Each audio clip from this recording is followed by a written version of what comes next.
This story is quite dark and mysterious, and it features a very old English game, which we call football, and in America, known as soccer.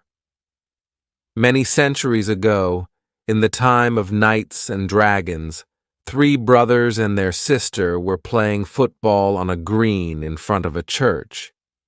The youngest, whose name was Roland, was the most skilled with the ball.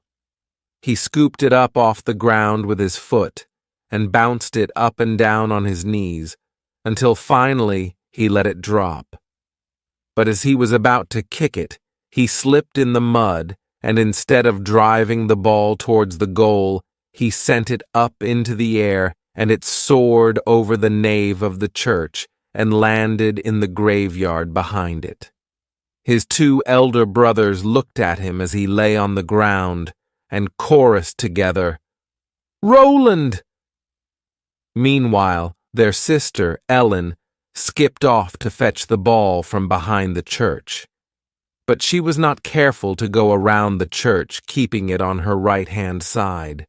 No, instead, she circled the church on her left. In other words, she went widdershins. In superstitious times, it was considered bad luck to go widdershins because the sun travels in the opposite direction. The 3 boys waited for their sister to return from behind the church, and then they waited some more, but she did not come back. They looked at each other and shrugged. Eventually, Roland went to look for Ellen. He found her footprints leading into the graveyard, but they stopped in mid-track, as if she had vanished into thin air. The mother of these 4 children was none other than Queen Guinevere. By this time, her husband, King Arthur, was buried on the island of Avalon. His famed knights of the Round Table had dispersed. The castle of Camelot lay in ruins, and she now lived with her children in a townhouse in the northern city of Carlisle. When the 3 boys told their mother how their sister had disappeared, she was distraught. "Oh, my Ellen has been taken by the King of the Elves," she declared. "Only the bravest knight in all of England can save her. Where is Sir Lancelot? Where is Sir Gawain? What has become of Sir Eric? They are all gone. Nobody is here to defend us." "Mother," said the eldest of the sons, "it's no use calling on those names of old. They are long gone, but do not despair. I shall travel to the land of the elves and rescue my sister."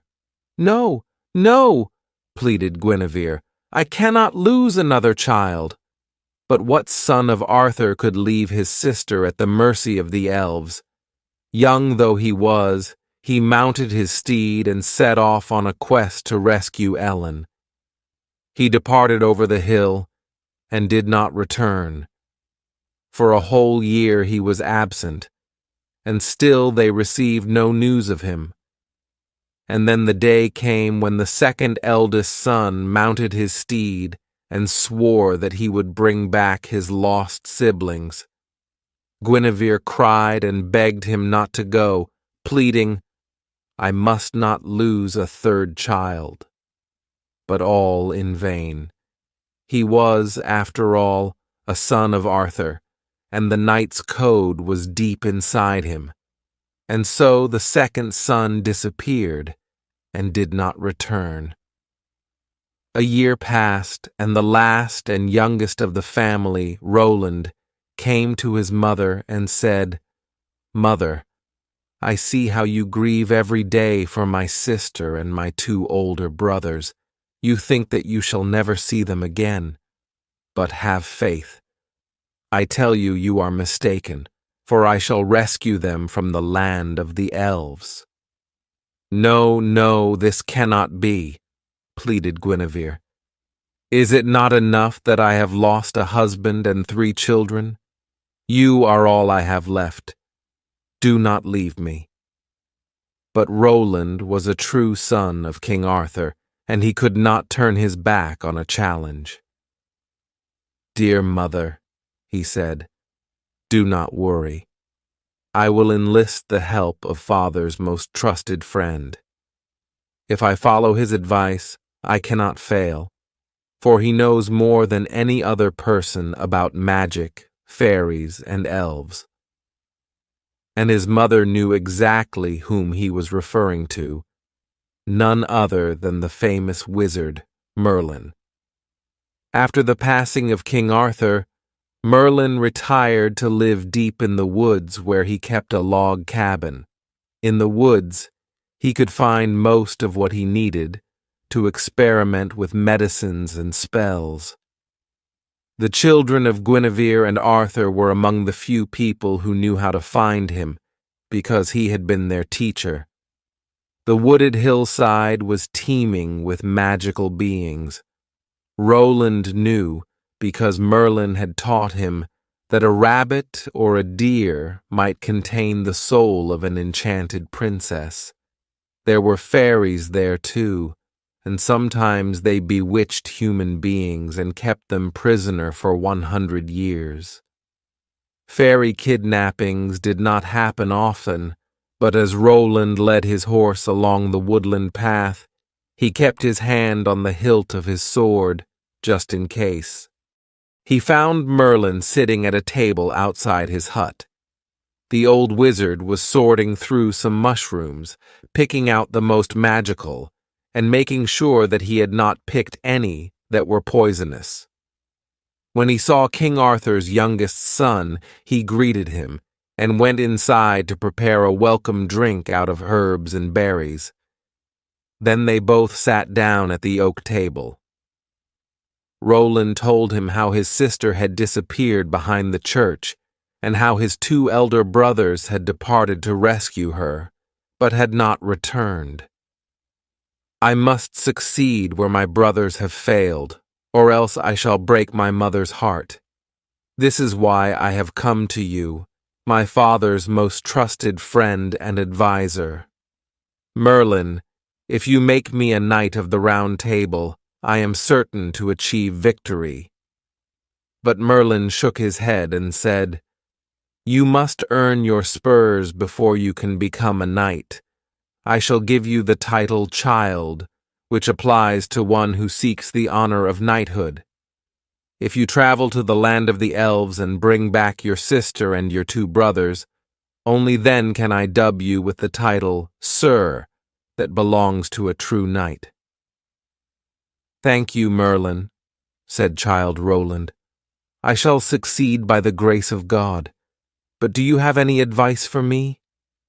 From the moment you enter the land of the elves to the moment you depart, no food must pass between your lips, not a crumb, not a morsel, no matter how hungry you are.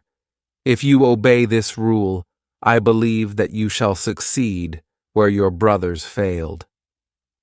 "Thank you," said Roland. "I will do my utmost to be worthy of your faith, and now I must be on my way."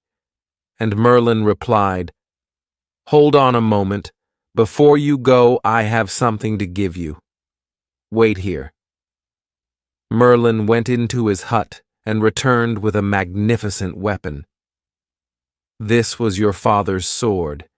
Its name is Excalibur, and it has never struck in vain." Child Roland went down on one knee and thanked the wizard for the great gift. Now he knew that he had the wizard's trust. He set off in search of the land of the elves. He rode along dusty roads, over crooked mountains, and across ominous moors. He passed many nights out in the open, cold, wet, and hungry. Eventually, he reached the land of the elves. There he met magical people who were not so different from human beings, only much larger, including those who looked after cows, horses, and pigs. He asked them all for directions to the castle of the king, and they all claimed that they did not know the answer to his questions. He suspected that they were lying and rode on. Eventually, he met a woman feeding her hens. "Well, young lad," she said, "if you wish to meet our king, you must ride 3 times around the green hill. Be sure to travel widdershins. Each time you go around, you must call out, 'Open up! Open up! Let me in!' And eventually the door of the castle shall open for you. But beware of the king of the elves. He keeps little human beings captive in his castle, he does."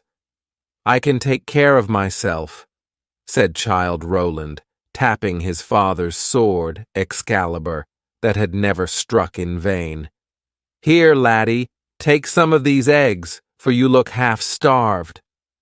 Childe Roland looked at the eggs greedily, and he was about to accept the gift when he recalled Merlin's warning not to eat any food while he was in the land of the elves.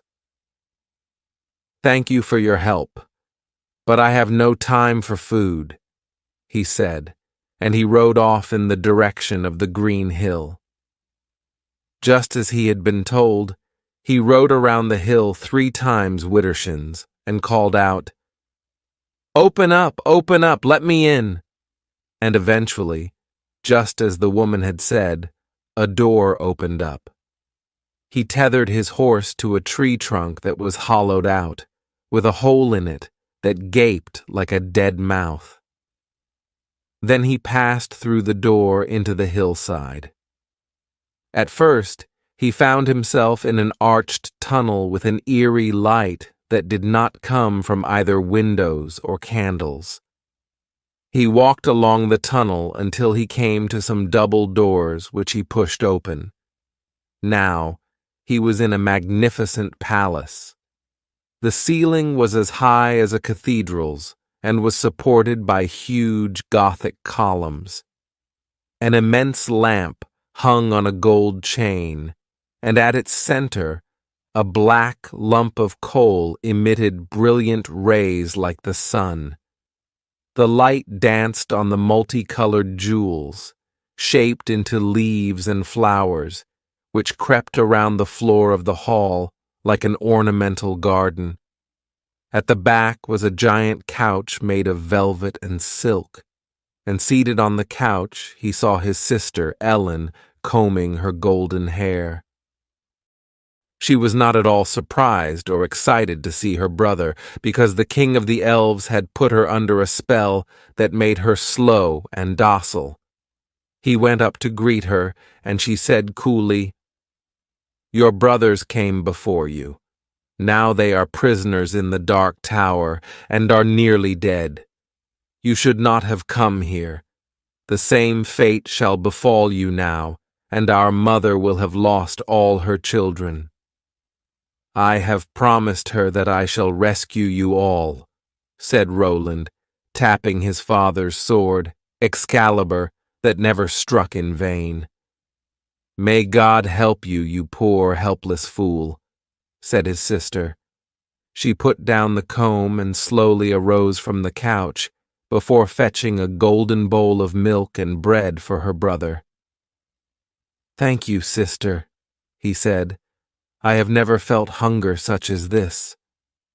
She looked at him with eyes full of pity, but could not warn her brother not to eat the food because of the spell she was under. He was about to take it when he recalled Merlin's warning, and he said, "But I cannot eat until I have rescued you." Then a giant voice boomed from the tunnel. "Fee, fee, fo, fum! I smell the blood of a British man. Childe Roland to the dark tower came." The voice was followed by the giant king of the elves who smashed through the double doors. Childe Roland drew his father's sword, Excalibur, that never struck in vain. The elf king was large and strong, but Roland was quick and nimble, and eventually he beat the king into submission. He could have cut off his elfin head, but instead he gave him a chance for survival. Release my two brothers, and grant all of us safe passage from the land of the elves, and only then I shall grant your life," he declared. The king agreed to Roland's terms. The brothers were lying in a trance in a cell of the dark tower. The king took a little phial of colored liquid and sprinkled it on their foreheads, and they came to. He did the same for Ellen, who also snapped out of her trance. Then the four children departed for England, their home, and their mother, Queen Guinevere. Childe Roland to the dark tower came. His word was still, "Fee, fee, fo, fum, I smell the blood of a British man." And the poet Robert Browning wrote a poem called "Childe Roland to the dark tower came." The word child with an E on the end means the son of a noble who is yet to win his spurs as a knight. The tale does not tell us how old Roland is, but we do know that he is the youngest of the children. The traditional story ends with Roland defeating the Elfin King in a sword fight and rescuing his siblings. We wondered what happened next to the children of King Arthur. Tradition does not tell us, so we decided to use a little imagination to fill out some of the blanks. The four children of Arthur departed from the dark castle. They had 3 horses between them. Ellen, who had arrived at the castle by the king's elfin magic, did not have her own mount. She sat sideways behind Roland on his palfrey. A palfrey is a kind of aristocratic horse used in the Middle Ages. It does not trot, but ambles with a long, smooth step. The way home led them along a high pass between 2 crooked mountains. Dark clouds hung not far above them, threatening a cold drenching of rain. Ellen hung onto Roland's belt made of metal chain that was wrapped twice around his scrawny waist. Their father's heavy sword, Excalibur, hung from the same belt, inside a scabbard studded with jewels. On his left arm, he carried a battered shield, filled with dents, the marks of their father's many battles and encounters. Under the mud, grime, and blood spatters, it still bore the family symbol of a dragon. Roland was even younger and punier than his father, Arthur, had been when he first drew the sword from the stone. He was just 13 years old. The eldest of the brothers was called Benedict, and he was the son who looked most like their father. He had the same strong brow, thick chin, and blazing eyes. Naturally, he thought that their father's sword and shield belonged to him, but Roland told him, "Merlin entrusted them to me, and gave me the title child to denote that I shall be a knight one day." "But the weapons look all wrong on you. You're too young and weak to be a knight," insisted Benedict. "So, I defeated the Elfin King, did I not?" And so, they rode on.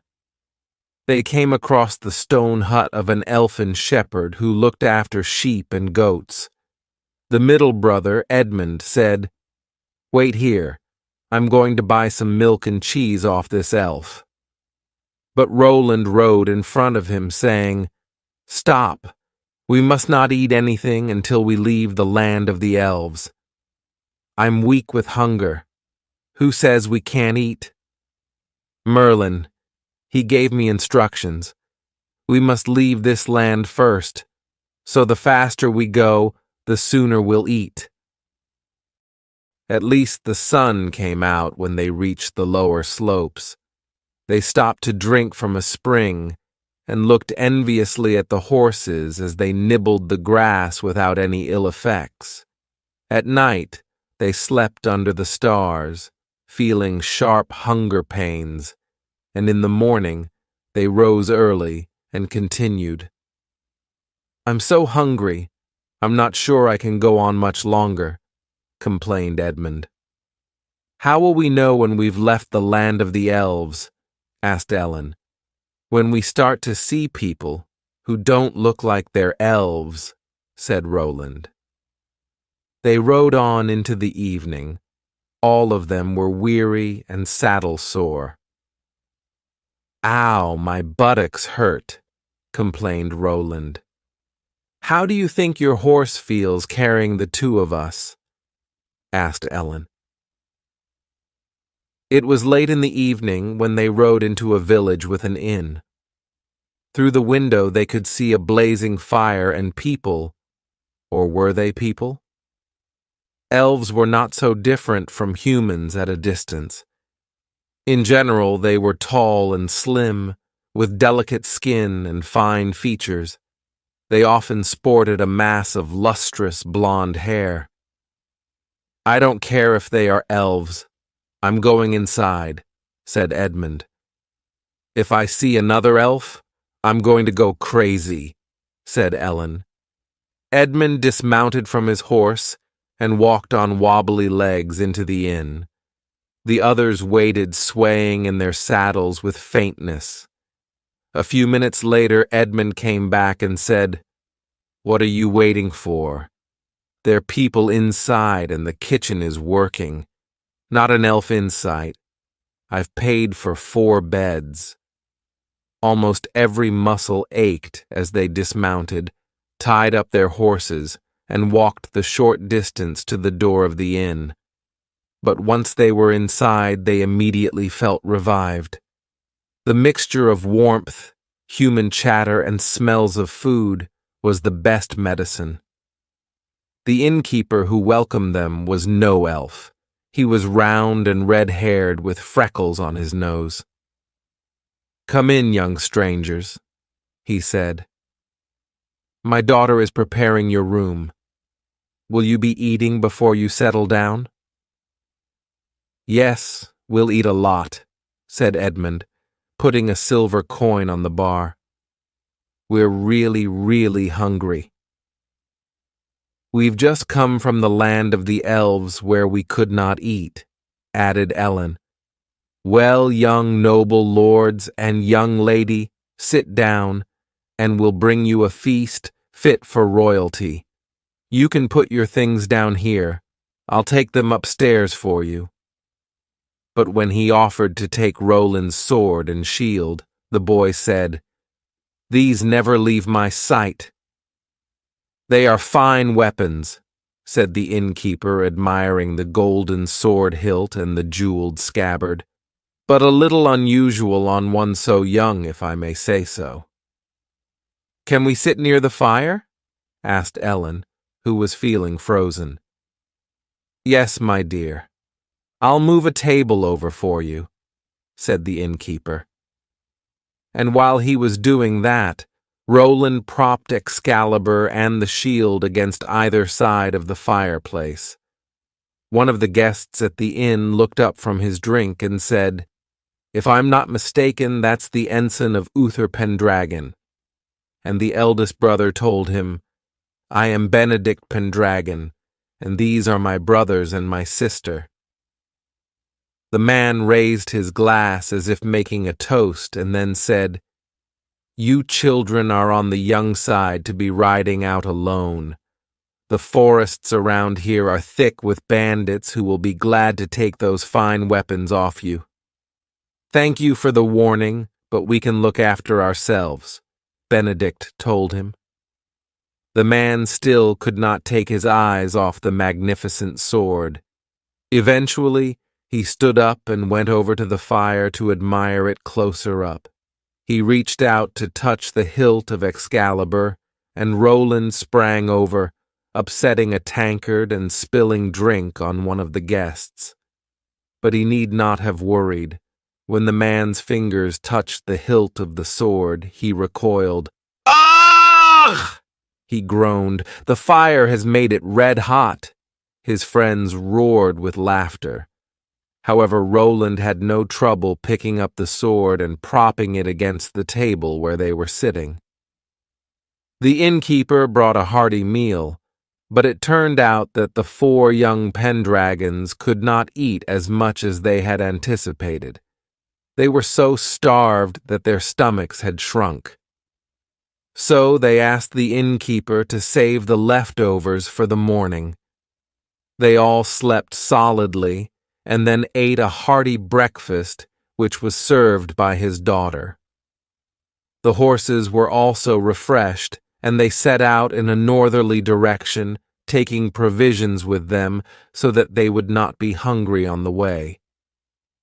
After they had ridden for about half an hour, the track entered a wood.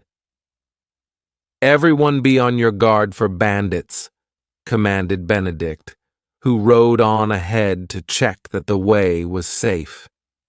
For a while he disappeared from view, and then the others heard a kerfuffle and the clash of metal. "Ben's in trouble," declared Edmund, and he spurred his horse onward to help. Roland wondered what to do. His sister was riding side saddle behind him, and he knew that if he charged into the fray, she would be vulnerable to falling off or worse. "Ellen, you wait here," he said. "No," she said. "I don't want to be separated from you all." "All right then," he said, drawing Excalibur from its jeweled scabbard. And he charged on ahead, only to be met by his 2 brothers, riding full tilt back towards them with 5 bandits in hot pursuit. Roland held out Excalibur in front of him and yelled at the top of his voice, "Ah!" Excalibur crashed into the shield of the first brigand, and he went flying from his horse. Roland soon engaged the second villain in a sword fight. A third brigand tried to grab Ellen, but he leaned out too far, and seeing that he was off balance, she grabbed his sleeve and yanked him off his horse. She was not a daughter of King Arthur for nothing. Meanwhile, their 2 elder brothers returned to the fray, and together they saw off the bandits, who fled on horseback and foot as best as they could, leaving one of their number wounded and moaning on the ground. Ellen pulled back the visa of his helmet and saw a reddish face they all recognized, none other than their host of the previous evening, the innkeeper. "They came in the night and took me prisoner," he groaned. "A likely story," said Benedict. "Ah, have mercy, help me," said the innkeeper. "We can't leave him here to die," said Ellen. "Yes, we can," said Edmund. "We'll bind his wounds and take him back to the inn," said Roland. "How?" asked Ellen. "He's not fit to ride." "We shall see," said Roland, who took a sheet out of his bag and started to cut it with his knife to make bandages. "If there are any healing plants in the forest, now would be a good time to gather them," he said. "The sap from pine trees can be good for wounds," said Ellen, who had learned many healing remedies from Merlin. "But first we need to clean the wound." "Here," groaned the innkeeper, touching his jacket pocket, which it turned out contained a flask of spirit. "That will do nicely," said Ellen, who used it to clean out his wounds. Of course, the alcohol stung dreadfully, but the pain was worth it. Then Ellen and Edmund went to collect pine sap, which they used to seal up the worst wound before binding it with the torn sheet. Merlin had taught them well, not just to inflict wounds, but to heal them up. When all was done, the innkeeper was just about strong enough to clamber onto Roland's horse, with some help from the boys. They walked the horse back to the inn, with many a groan and moan from the innkeeper. Occasionally, he let out a blood-curdling oath. I think he's going to live, said Ellen with a wink. When they reached the inn, Roland went inside to break the news to the innkeeper's daughter. "Father!" she screamed and came running out. He was propped up by Benedict and Edmund on either side and managed to limp inside.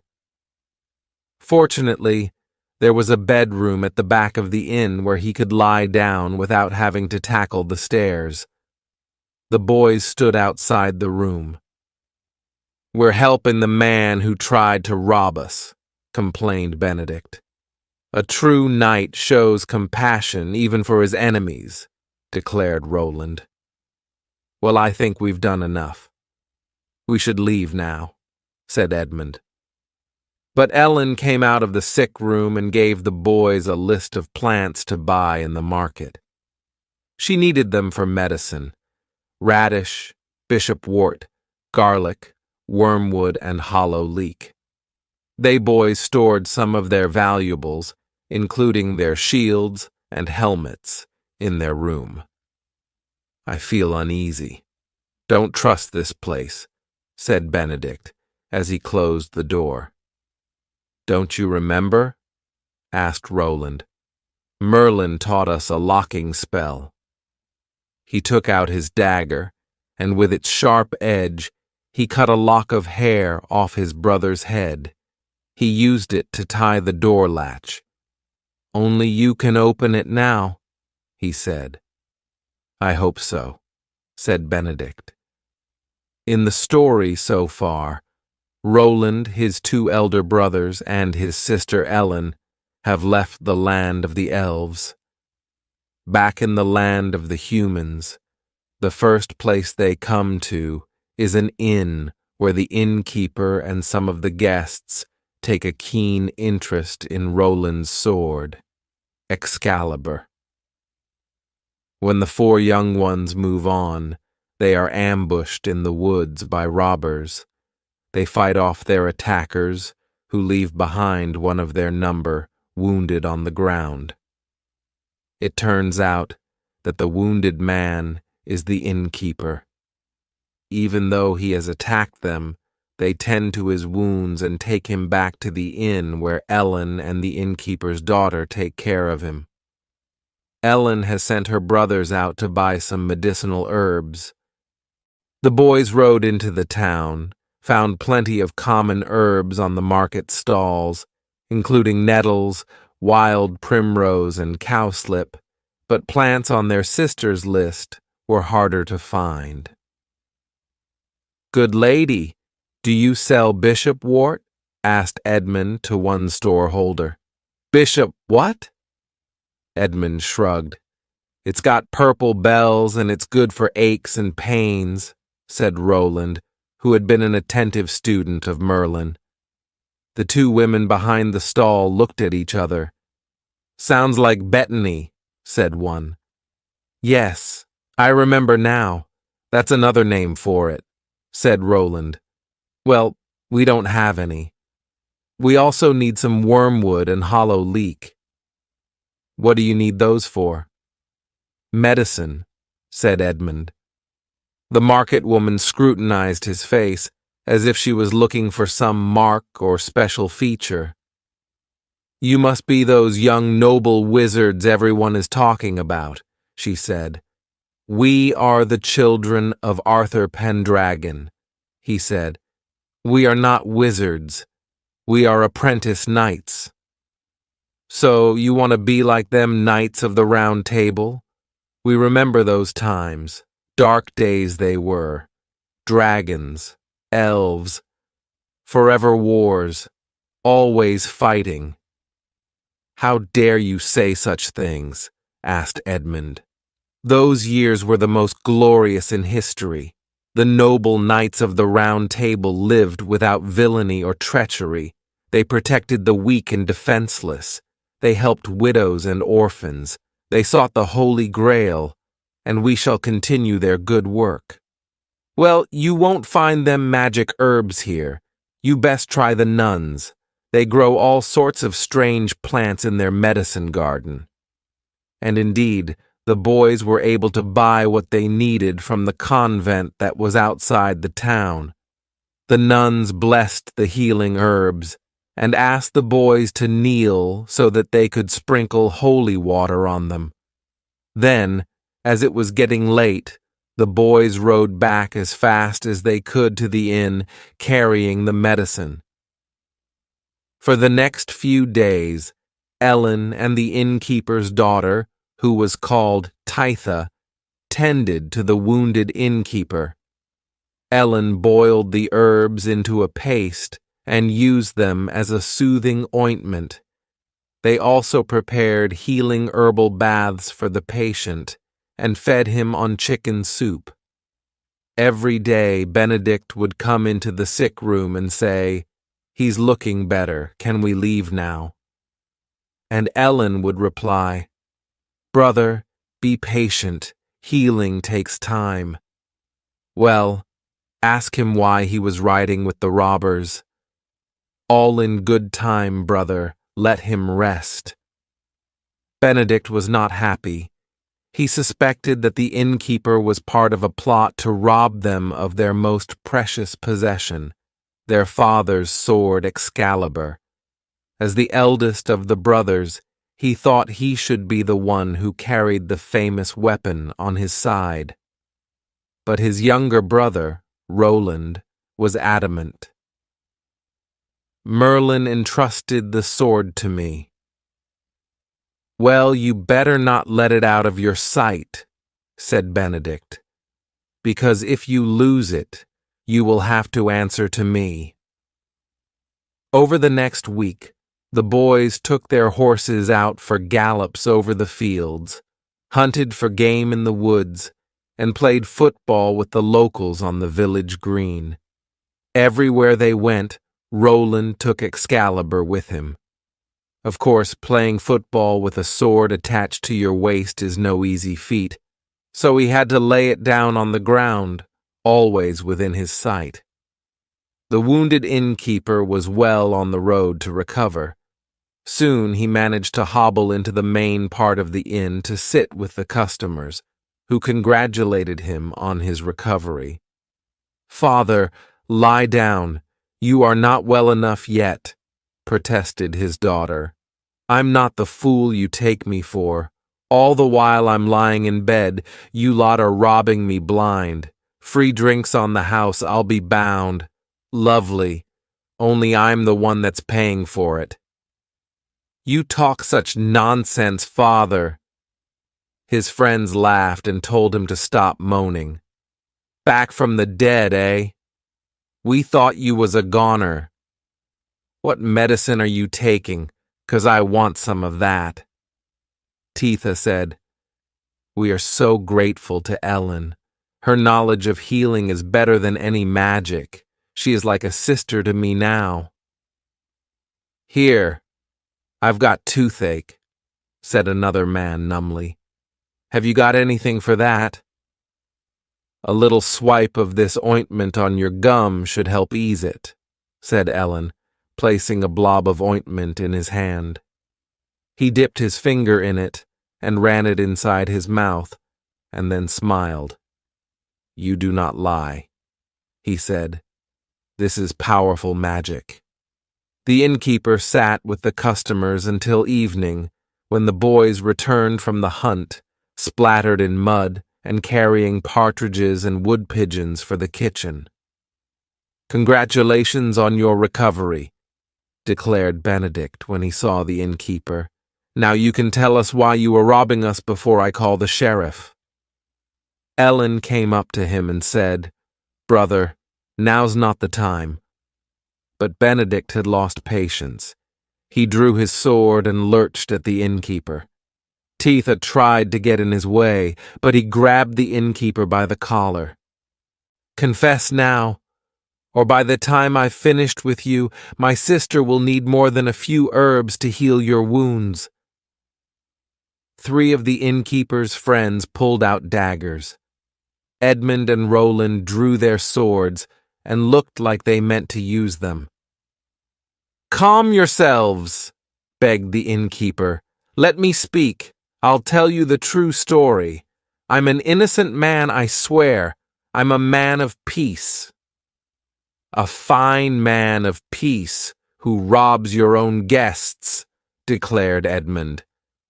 Everyone put your weapons away and let him speak, insisted Ellen. Is this how Merlin taught you to act as guests? And Roland said, Yes, no need for weapons or threats. Let him speak. And he returned his father's sword to its scabbard.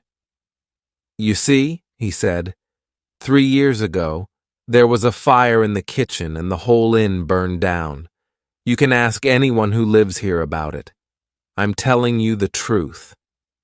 Yes, he speaks the truth. We remember it well, said one of his friends. What could I do? I had to borrow money while we built it again. But who could I borrow it from? I don't have rich friends. I had to go to the fairy folk. They are the only ones with gold to spare around here. Benedict scoffed. We don't believe fairies share their gold, he said. You are right. They don't give it away. They demand that I return twice what they lent me. That's their terms. And seeing as I can't pay, they threaten to take my dear daughter. As he said this, tears welled up in his eyes. The very night that your young noble came to my humble inn, the fairy queen came to take Titha. I begged her majesty, no, not her, do not take Titha. I love my child more than my own life. Take me instead. For a long time, the queen insisted on taking Titha to the land of the fairies, but after I begged and begged, she relented and took me instead. A fine story, said Benedict, but it does not explain how you came to join the robbers. I, and all the men who attacked you, were prisoners of the fairies. They force us to rob travelers to repay our debts to them. We have no choice. They use magic to make us commit these crimes. Benedict looked at his younger brothers and sister. Do you believe this fairy tale? Yes, said Ellen. He seems like a good man to me. I've never heard such nonsense in my life, said Edmund. Benedict turned to Roland. And what do you say, young brother? It sounds like a made-up excuse, he said. But anything is possible. After all, so many strange things have happened in this world recently. A true knight does not need petty revenge. Let's leave in the morning. This man can answer to God if he is not telling the truth. And so, they let the inn's cook prepare the game they had caught, and after eating an excellent meal, they retired to bed for one last night under the roof of the inn. We'll continue the story in just over half a minute's time, but first our writer, Bertie, is here to tell us about some modern magic called artificial intelligence. So, Bertie, do you think artificial intelligence could write better stories than yours? Well, that's not for me to say. But I do know that our sponsor, Storybird.ai, can write and read a story that's tailored to you. You can give it your name and 3 things you are interested in, and it will come up with an original story and read it out loud. It's fun. So, ask your parents to please go to Storybird.ai. Kids with the best stories can even win $1,000.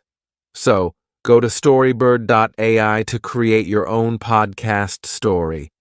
That's Storybird.ai. Remember Storybird? It lets you get stories just for you. They rose early in the morning just as the cockerel was crowing. The boys saddled up the horses. Ellen wanted to wish goodbye to Titha. She knocked softly on her door, but there was no reply. When she could not find her in the kitchen, she returned to Titha's room and pushed the door open. Inside, Her friend's bed was empty, and on the pillow lay a green sprig of clover with 4 leaves. Ellen picked up the clover and ran to the innkeeper's room on the ground floor. Titha's father was sitting on the bed. "I had a bad dream. I feel something is wrong," he said. "Titha is not in her room. I found this on her pillow," reported Ellen. She unfolded her fingers and showed the clover to Titha's father. "My terrible dream has come to pass," he said. "The fairies have taken Titha."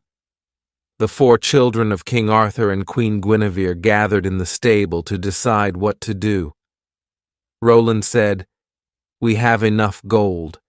We can repay the innkeeper's debt to release Titha from the fairies." But Edmund, the middle brother, held out his hands and said, "Don't you see? This is an obvious trick. Titha has probably gone to stay with a relative. They concocted the whole story to deceive us into giving them gold." "No," insisted Ellen. "I'm certain Titha would never be party to a dirty trick like that. She is like a sister to me now." "I think Edmund is right," said the eldest brother, Benedict. "We must not give them gold. It's a trick." Ellen, her eyes full of tears, said, "Roland, you won't let the fairies keep Titha, will you?" "I have more than enough gold coins," said Roland, "but I won't hand any over to the innkeeper. I shall go to the woods and exchange the gold for Titha myself. That way I shall find out if the whole story is true or just a wicked lie." "Oh, Roland, thank you. At least you are a true knight," said Ellen, and then turning to her other 2 brothers, "You will go with him to protect him, won't you?" "No," said Benedict. "I'm the eldest, and I have warned all along against this foolish trick that we have been falling into. If Roland believes these incredible stories, that is up to him. But I give my order that he cannot take Excalibur with him. It is our father's sword and the symbol of his kingship. It belongs to all of us. He has no right to lose it through his stupidity when he falls into an ambush by robbers or fairies or both."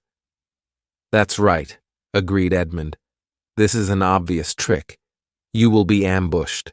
They won't repeat their last mistake. This time they will come in greater numbers, and you won't be able to fight them off, and you will lose, not just the gold, but the sword that belongs to all of us.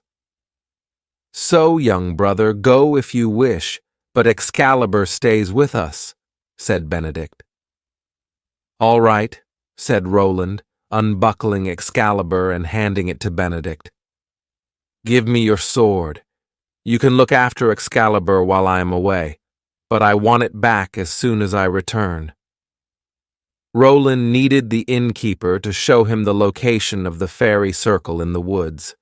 He set up a horse and cart to make it easier for the innkeeper to travel. They set out in the late afternoon.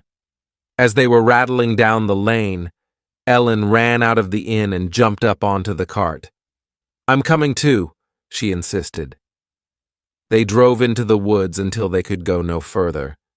They tied the horse to a thorn tree and walked along a path.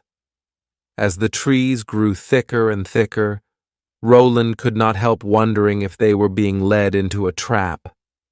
It was growing dark. How would they ever find the way out? Eventually, they came to a clearing where a ring of white flowers was like little lights, forming a magical circle. They sat down on a tree log. "What are we waiting here for?" asked Ellen. "You'll see in due course," said the innkeeper. The air was growing cooler. Ellen shivered. "I feel like we are being watched," she whispered. I think I can hear footsteps in the woods, said Roland. Just wait, you will hear music next, said the innkeeper. And he was right.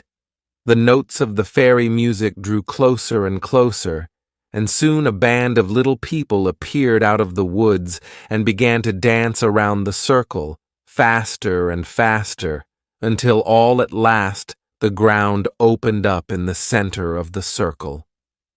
A bright light arose out of the opening, until it became clear that the glow emanated from a golden crown on top of the head of a tall and elegant woman dressed in green velvet. She was followed by 2 miniature knights in armor, about half her height. Their raised visas revealed gnarled and fierce faces with alert eyes scanning right and left. The dancers threw themselves onto the ground and chanted in unison, "All hail Sybil, Queen of the Fairy Folk." The light from the crown was bright enough to illuminate the entire fairy ring and the tree trunks that surrounded it. The innkeeper stood up from the log, shielding his dazzled eyes with his hand, and then went down on one knee. "Fairy Queen, I have returned to ask you for the return of my daughter. Innkeeper, we have missed you since you left our company. Your daughter is down below. She is awaiting your return. But I need her with me at the inn, and my friends have brought gold to repay my debt. Good friends indeed. Step forward and show me the color of your gold." Roland stood up and walked slowly into the brightly lit ring, being careful not to step on any prostrate fairy dancers. He did not kneel, but he said, "This purse contains the gold coins." Said the queen. "You will have to bring them down to the fairy treasury to be weighed." "Where is the treasury?" asked Roland. She turned and gestured to the opening in the ground and the steps down. "The treasury is in our world," she said, "beneath yours. But, Your Majesty, you can trust my word. I am Rowland, son of King Arthur. I carry the honor of the Round Table in my heart, so you see there is no need to weigh the gold." "Not all those knights were that honest, you know," retorted the queen.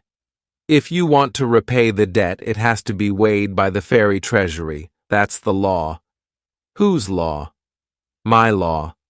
"All right, then. I will take the gold to your underground treasury. Who will lead the way?" "You shall come with me," said the queen. "I'm coming with you," called out Ellen, running forward. "No, you're not. It might be a trick. You can't stop me. Titha is my friend, and I will make sure she is released before I return up to the air," she insisted. "Let her come too," said the queen. "You will both be my honored guests, provided that you are honest. But first, before you enter my palace, you must surrender your sword. Humans cannot carry arms in my palace. That is also my law." One of the fairy knights stepped forward. Roland drew his brother's sword from his side, and then, holding it sideways under the palms of his hands, he presented it to the knight, who then turned and showed it to the queen. "I thought you said you were Roland, son of Arthur," said the queen. "I am." "Then why do you carry this human sword? Where is Excalibur?" "Excalibur is with my brother Benedict, who is also a son of Arthur," replied Roland. "Why did you let it out of your sight? Merlin entrusted the famous fairy sword to you, not your brother." "How do you know that?" "Because it is a fairy sword and is our property. It was lent to Merlin by my sister, the Lady of Avalon. She did so without my permission. Well, I did not bring it, Your Majesty. I see that you are cunning like your father, Well, now we shall descend. She turned around and stepped towards the opening in the ground.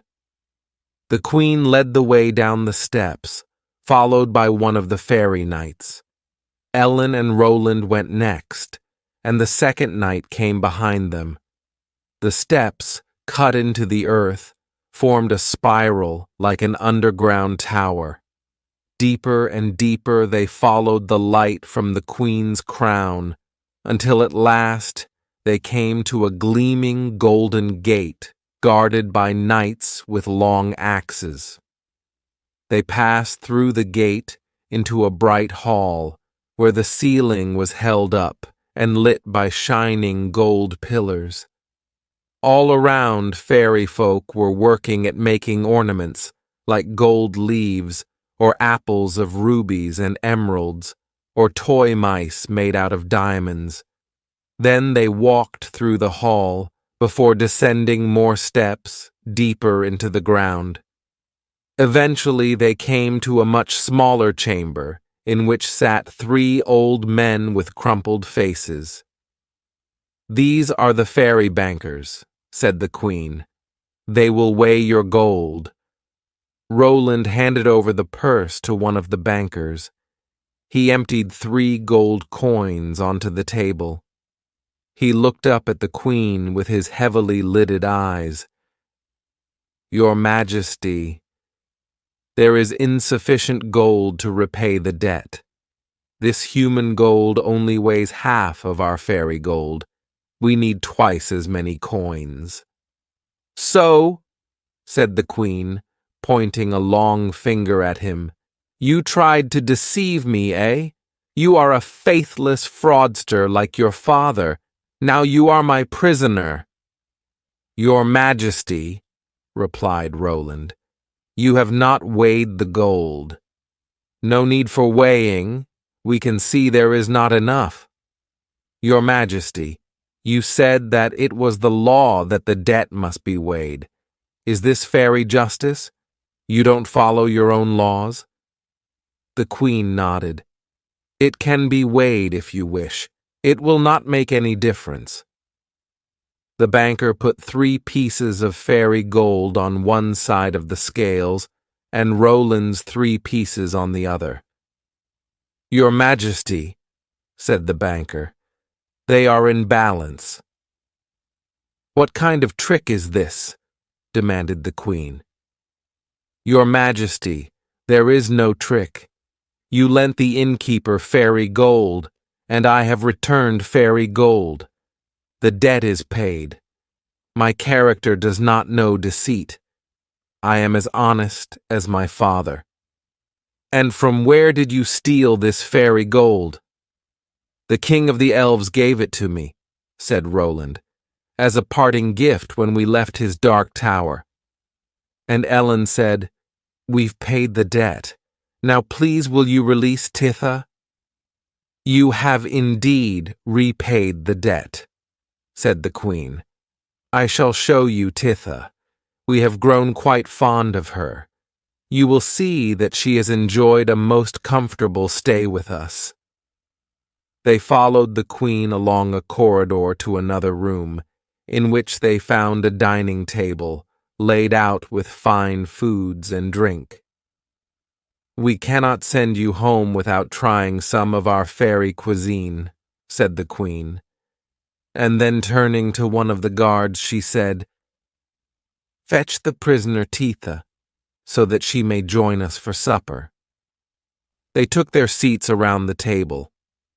While they waited for their friend, the queen explained what the foods were.